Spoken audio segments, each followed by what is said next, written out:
Okay, abbreviations. Now, abbreviations are very troublesome, and in general, you want to avoid them as much as possible, especially common abbreviations in English, like I was saying, don't, didn't, won't, can't. Don't write those. Write the word out.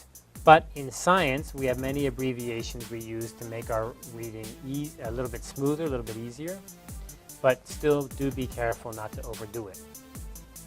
Now, the general rule is that when you have an abbreviation the first time in your paper, at that moment you're going to write the whole thing out, and then you're going to give the abbreviation inside of a parentheses.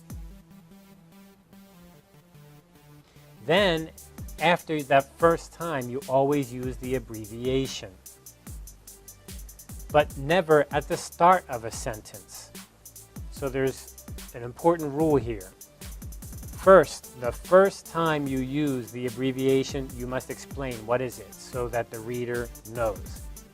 Then, after the first time, you can go ahead and continue using the abbreviation, but not at the beginning of a sentence. And if you need to begin a sentence with this abbreviation, you need to write it out totally, every word, and not use the abbreviation. Here's an example. The results of studies of simple reaction time. So here we have RT. What does RT mean? Reaction time. To a visual target have shown a strong negative relation between RT and luminance. So here we have the first time in my paper, the first time I've used reaction time. And what do? I write the whole thing out. Then inside the parentheses, I give you the abbreviation. Then every time later, I use the abbreviation. Unless what? Unless it's at the beginning of a sentence. So if I write another sentence and the sentence begins with reaction time, can I begin my sentence this way? Reaction time has shown something. Can I do that? No, I cannot do that. I would have to write out reaction time, the whole 2 words. Do not explain abbreviations that are in the dictionary. This is an interesting kind of rule of thumb that is a little bit confusing. But what we're saying is there are many abbreviations in science and in your area that are very, very common. You don't need to explain those and then use parentheses. You can just use them. So for example, IQ. If you're writing a paper and you use IQ, you do not need to the first time say intellect quotient. Quotient, isn't that what it is? You don't need to write that the first time. REM, rapid eye movement, you don't need to write that. The ESP, extrasensory perception, you don't need to do that. Just use the abbreviation without explaining it because they're in the dictionary. So it's just like a word. Explain abbreviations that are not in the dictionary, even if it's common in your field. Now, this I think you need to take with a grain of salt. You need to think about it for a minute, and you need to ask your professor, and I think you need to look at other papers that are published in your area or other reports or other books and see what do they do. And if it's really very, very common, and it's so common in the field that everyone knows it, you may not have to explain it. You can just use the abbreviation. But the rule of thumb for the APA is even if it's common, you go ahead and you explain it the first time if it's not in a dictionary. So for example, Minnesota Multiphasic Personality Inventory, or MMPI. This is the first time it is in the paper. This is very common. Everybody in the field of psychology knows this, but anyway, the first time you explain it. Again, though, it depends on your journal. Follow the rules you're targeting. Here's another example. Conditional stimulus, CS, intertrial interval, ITI, constant val constant, CVC, short-term memory, STM. So all of these are really common, very, very normal. But anyway, explain them the first time. Reaction time, RT, and so on. Do not abbreviate the words subject, experimenter, and observer. They're very common. It would be easy because you use these words a lot. It'd be easy to think, hey, I should abbreviate these? And the answer is no, you shouldn't abbreviate these. Stay away from abbreviating them. Write them out. Use standard Latin abbreviations only in parenthetical material, that is inside a parenthesis. So that is saying only when you're going to put it inside the parentheses. So a parentheses, here are some examples, right? E.g., which means for example, I.e., which means that is, C.F., which means compare, etc., which means etc., and so forth, V.S., versus. So you only use these inside the parentheses, not outside the parentheses. Now again, be careful. It depends on your professor and your journal and the rules you're following for your publication. Because you can, I have seen them use outside of parentheses occasionally. One thing I would mention, however, to keep in mind is if you use something like the e.g., e.g., no space, which means, for example, you could use this inside the parentheses like this, e.g., and then you write something, blah, blah, blah. Another way you could is you could use it inside of a sentence, but you need to have a comma after it and a comma before, and then you need to have one space before the E. And one space after the comma. Now again, the APA says you probably should not be doing this. You should only be doing it inside the parentheses. You should never do it on its own. However, again, it depends on the journal and what you've been told to do. If you do use it outside the parentheses, though, you do need to remember comma before, comma after. Abbreviations for measurement can be a little bit troublesome sometimes. So we have things like cm, centimeters, s for seconds, min for minutes, hr for hours, and the degree sign for degrees. So for these measurements, you would use the abbreviations no matter what, and you don't need to explain them. You don't need to repeat when you're using numbers that are grouped together. For example, 16 to 30 kilohertz, you do not need to write 16 kilohertz to 30 kilohertz. You can just write 16 to 30 like this.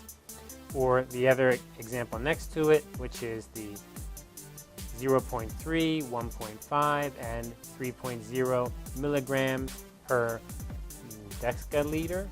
So in this case, you do not need to write the mgdl, mgdl. You just go ahead and write it on the last one only. That's good. Write out units that do not have values. So for example, if you're going to write centimeters or kilograms or kilometers or seconds or kilohertz, if there's no number, then you must write out the whole word. Now here we have a number 4, so we write cm. Here we have no number, so we write centimeters. Getting confused yet with all these rules of what to abbreviate and what not to abbreviate? Well, there's a couple more. So let's move on to do not abbreviate these. Day, week, month, and year. Even though you abbreviate things like minutes and seconds, but day, week, month, year, you don't abbreviate. Go figure. You can abbreviate these units of time, however: hour, HR, minute, MIN, millisecond, MS, nanosecond, NS, and S for second. Please don't ask me why. It's just the rule the APA has. I think the main reason is to avoid confusion, but just learning it confuses me. Here are some more abbreviations, such as in chemicals. Avoid chemical formulas such as these: aspirin or salicylic acid, not C9H804. Is that O4? It must be O4, right? So in other words, avoid the formula. This is not good, but this is good, and this is good. And actually, I guess aspirin would be the best good, the better one, because it's straightforward and easy for anyone to understand. If you're using Greek letters, then you need to keep those Greek letters inside the text. So here, beta-carotene, instead of writing out the word beta-carotene. Use the symbol beta, the Greek symbol. For plurals, you need to add an S. So for example, if you have the abbreviation IQ and you want to make it plural, you say IQs.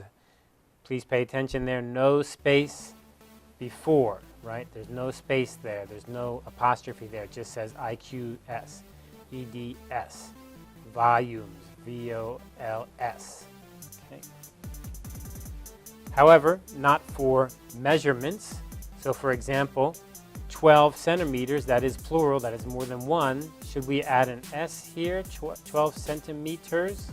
And the answer is no, no S there. 15 inches, should we add an S there? No, no S there.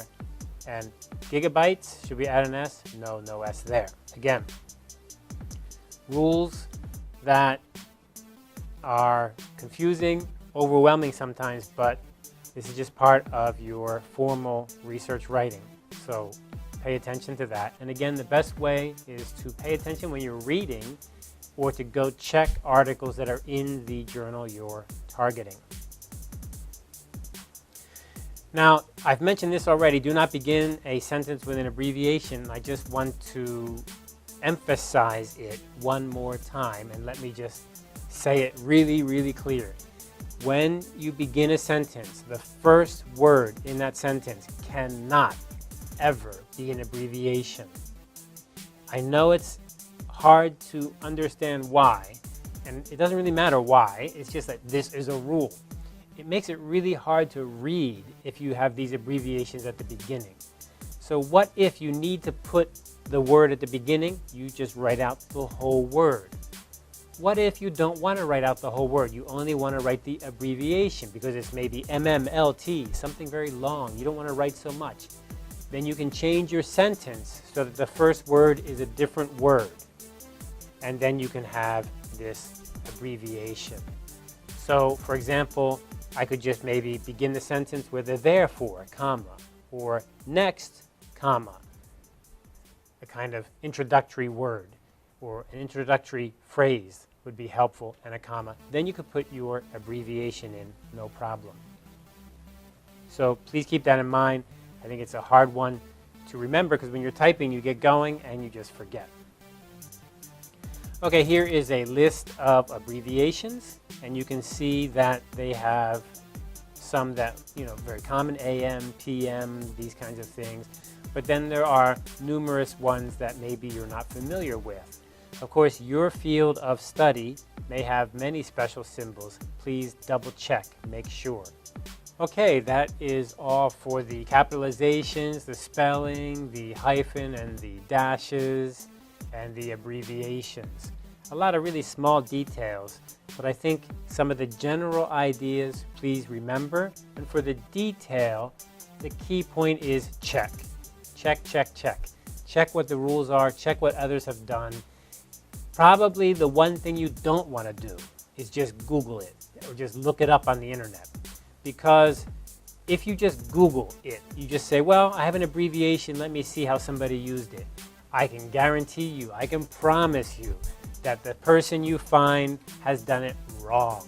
Just because other people do it wrong doesn't mean it's right for you to copy. So when I say check examples, I don't mean check any examples. What I mean is check the good examples. And that would mainly be the publications, the ones that are already published, the journals that are published, the articles inside the journals. You need to download them and check them in detail. And sometimes I like to have maybe, let's say I'm trying to target a journal, so I'm trying to send to the Journal of Retailing. And that journal has on its website some articles that they use as example articles. And I take that, I print it out, and I keep it right next to me. And whenever I have a question, I go ahead and look through that paper and see what they've done on that example one. Even that, however, doesn't mean that there's not mistakes. Please remember that a journal, a book, these days when they're published, there's probably not many people checking it carefully for not having mistakes. Avoiding mistakes is up to you. And this is one reason there's so many mistakes, because people just willy-nilly do whatever they want and they don't really think about it and they think it's okay. And then they put it on the internet and it gets on there, or they send it to a journal and it gets through because the journal doesn't have people to be checking that. So please keep that in mind. I had a friend of mine who used to check their spelling words by doing what? Googling them. They just, how do you spell this word? They Google it. Well, when you Google a word, I can guarantee you, if you spell it wrong, you will find somebody else who spelled it wrong. So, how do you solve that? Get the Webster's Dictionary app, put it on your iPhone, put it on your Android phone. You can even talk to it, which is great, because if you don't know how to spell a word, how do you find a word you don't know how to spell? One great way is you can talk to the voice activation, to the voice recognition, and then the Webster's Dictionary app will look it up for you. I love that feature. That's really handy. So check, double check, and make sure. Next, we're going to look at a bunch of examples, which is another way to help us kind of get it inside of our brain.